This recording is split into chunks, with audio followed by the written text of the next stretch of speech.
बिस्मिल्लाहिर्रहमानिर्रहीम। अस्सलाम वालेकुम स्टूडेंट। आज हम थर्मोडायनेमिक का एक टॉपिक डिस्कस करने जा रहे हैं जिसका नाम है नॉन फ्लो प्रोसेस। तो यहाँ पे कहा जा रहा है कि द हीटिंग और कूलिंग एंड एक्सपेंशन और कंप्रेशन ऑफ ए गैस में be performed in following veg. यहाँ पे कहा जा रहा है कि हम गैस को हीट करें या उसको कूल करें, इसी तरीके से हम गैस को एक्सपेंड करें या कंप्रेस करें तो हम क्या कर सकते हैं, उसको कुछ तरीके होते हैं उनके ज़रिए हम ये काम कर सकते हैं। यहाँ पे हमारे पास कुछ प्रोसेस दिए हुए जिसके जो लिखे हुए आइसोबैरिक प्रोसेस, दूसरा हमारे पास isothermal process, isochoric process, adiabatic process, polytropic process. ठीक है, तो यहाँ पे क्या है हमारे पास, सबसे पहले isobaric process. This process is govern by Charles law. ये प्रोसेस हमें किसने दिया था? चार्ल्स लॉ ने दिया था। ठीक है, तो यहाँ पे कहा जा रहा है कि when A gas is heated at constant pressure its temperature with volume will increase. तो यहाँ पे कहा जा रहा है कि जो भी गैस है, ठीक है, उसको अगर हम हीट करें कांस्टेंट प्रेशर पर तो क्या होगा, उसका टेम्परेचर और वॉल्यूम दोनों क्या होंगे? इंक्रीज होंगे।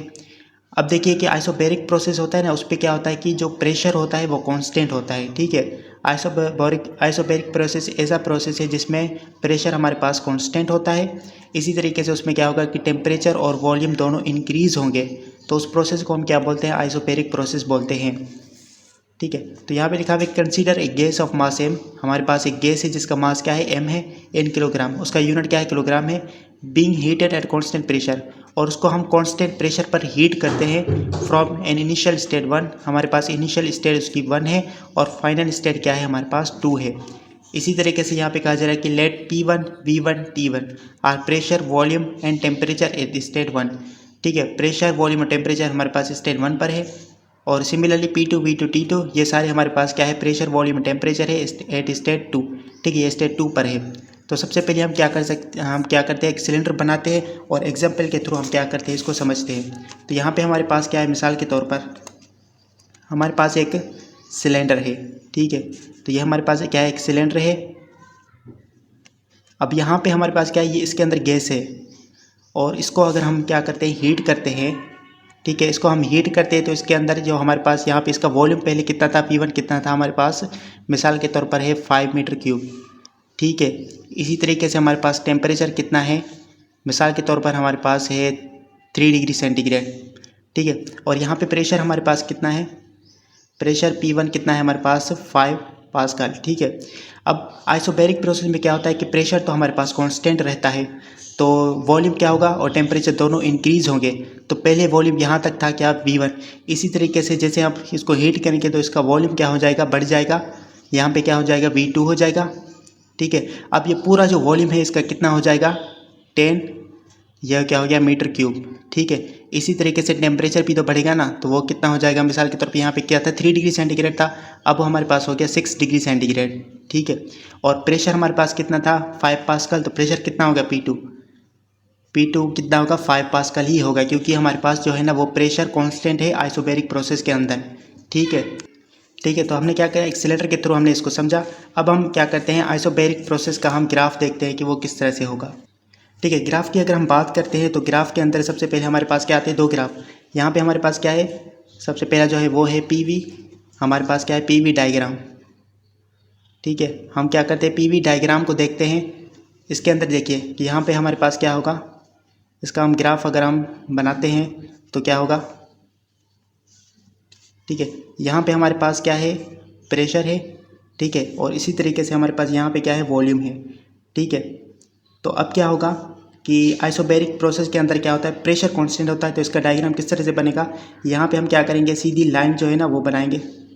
ठीक है, अब प्रेशर जो है ना वो यहाँ पे P1 है। ठीक है, ये किसके बराबर होगा? P2 के। ठीक है, क्योंकि प्रेशर ये सारा क्या है? कांस्टेंट हो रहा है। और इसी तरीके से वॉल्यूम हमारे पास क्या होगा? सबसे पहले यहाँ पे देखिए वॉल्यूम जो है ना वो इंक्रीज़ हो रहा है। पहले यहाँ तक देखिए ये वॉल्यूम V1 था यहाँ पर, और इसी तरीके से यहाँ पे देखिए ये हमारे पास क्या हो गया? V2 हो गया। ठीक है, तो वॉल्यूम क्या हो रहा है? इंक्रीज़ हो रहा है, और प्रेशर हमारे पास क्या है? सेम है। ये क्या है हमारे पास? PV diagram. इसी तरीके से हमारे पास दूसरी क्या है? PT diagram. ठीक है, तो PT डायग्राम में हमारे पास क्या होगा कि ये हमारे पास एक, फिर से हम इसको बनाते हैं। ठीक है, तो हमारे पास क्या है? तो हमारे पास क्या है? यहाँ पे प्रेशर है। ठीक है, और यहाँ पे हमारे पास क्या है? टेम्परेचर है। तो इसका भी डायग्राम क्या होगा? सेम तरीके से होगा, क्योंकि प्रेशर या क्या है यहाँ पे कांस्टेंट होगा, ठीक है, P1 P2 के बराबर ही होगा। और इसी तरीके से हमारे पास टेम्परेचर यहाँ पे क्या था, T1 था, तो यहाँ पे क्या हो गया, टेम्परेचर हमारे पास T2 हो गया, ठीक है। तो आइसोबैरिक प्रोसेस में यही होता है कि प्रेशर हमारे पास कांस्टेंट रहता है और वॉल्यूम और टेम्परेचर दोनों क्या होते हैं, हमारे पास इंक्रीज़ होते हैं, ठीक है। अब हम क्या करते हैं, कुछ रिलेशनशिप देखते हैं इसका। सबसे पहला हमारे पास केस क्या है कि प्रेशर वॉल्यूम टेम्परेचर रिलेशनशिप, ठीक है, PVT रिलेशनशिप को हम देखते हैं। तो इस पर हमारे पास एक फार्मूला आता है, ठीक है, ये हमारे पास क्या है, एक फार्मूला है P1 V1 upon T1 is equals to P2 V2 upon T2, ठीक है। तो हमारे पास क्या होगा कि यहाँ पे प्रेशर देखो कांस्टेंट है, ठीक है, प्रेशर जो है ना वो सेम रहेगा, तो हम खाली क्या देते हैं, P देते हैं, V1 ये अपान T1 इज इक्वल्स टू, यहाँ पे भी क्या है, प्रेशर हमारे पास को क्या है, सेम ही है, तो हम क्या लिखेंगे, खाली P लिखेंगे, ये हो गया V2 अपान T2। इसी तरीके से यहाँ पे देखिए कि यहाँ पे देखिए अब प्रेशर जो है ना वो तो कांस्टेंट है, सेम है, ठीक है, यहाँ से P और यहाँ से P कैंसिल दोनों आउट हो गए और यहाँ पे V1 upon T1 is equals to V2 upon T2 हो गया, ठीक है। अब हम क्या कर सकते हैं, इसको V upon T is equals to constant, इस तरीके से हम क्या कर सकते हैं, इसको शो कर सकते हैं। हमारे पास केस क्या है, work done by the gas, ठीक है। तो हमने पिछली वीडियोस में देखा था कि वर्क डन का फार्मूला किसके बराबर होता है, PdV के बराबर होता है। तो यहाँ पे हमने क्या किया, यहाँ पे हमने इंटीग्रेशन लगाई, ठीक है, ये हो गया स्टेट 1 स्टेट 2, ठीक है, ये क्या है 1 और ये 2।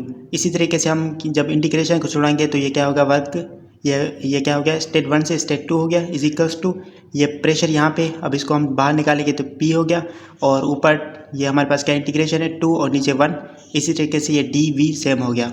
अब हमारे पास क्या है, ये सेम लिखा। अब हमारे पास प्रेशर है, ठीक है, इसको जब हम ख़त्म करेंगे तो क्या होगा, V ऊपर क्या आएगा 2 और नीचे क्या आएगा 1। इसी तरीके से हमारे पास P सेम हो गया और ये हमारे पास किसको शो करता है, चेंज को शो करता है, तो V2 ये हो गया माइनस और ये इसको करेंगे तो V1 हो गया, ठीक है। अब हम क्या करेंगे, प्रेशर को इन दोनों से मल्टीप्लाई करेंगे, तो प्रेशर को हम इससे मल्टीप्लाई करेंगे तो क्या हो गया, PV2 माइनस और P को इससे मल्टीप्लाई करेंगे तो PV1 आ गया। अब हमें पता है कि PV किसके बराबर होता है, MRT के बराबर होता है, ये भी हमारे पास एक इक्वेशन होती है। तो यहाँ पे हमने PV की जगह क्या लिखा, MR लिखा, ठीक है, और टेम्परेचर यहाँ पे क्या है, T है, ठीक है, तो ये क्या हो गया T2 माइनस T1, इसको हमने क्या किया, चेंज की फॉर्म में लिखा, ठीक है, डेल्टा T लिखेंगे तो क्या होगा, T2 माइनस T1 होगा। तो नेक्स्ट हमारे पास क्या है, केस 3, इसमें कहा जा रहा है कि चेंज इन इंटरनल एनर्जी। तो इसका फार्मूला क्या आ गया, ये हमने पिछली वीडियोस में भी देखा था कि DU किसके बराबर होता है, MCV डेल्टा T। तो इसको हम किस तरीके से लिखेंगे, ये हो गया MCV, ये हो गया T2 माइनस T1। तो यहाँ तक हमारे पास क्या होगा, आइसोबैरिक प्रोसेस हो गया। नेक्स्ट वीडियो के लिए इजाज़त दीजिएगा, अल्लाह हाफिज़।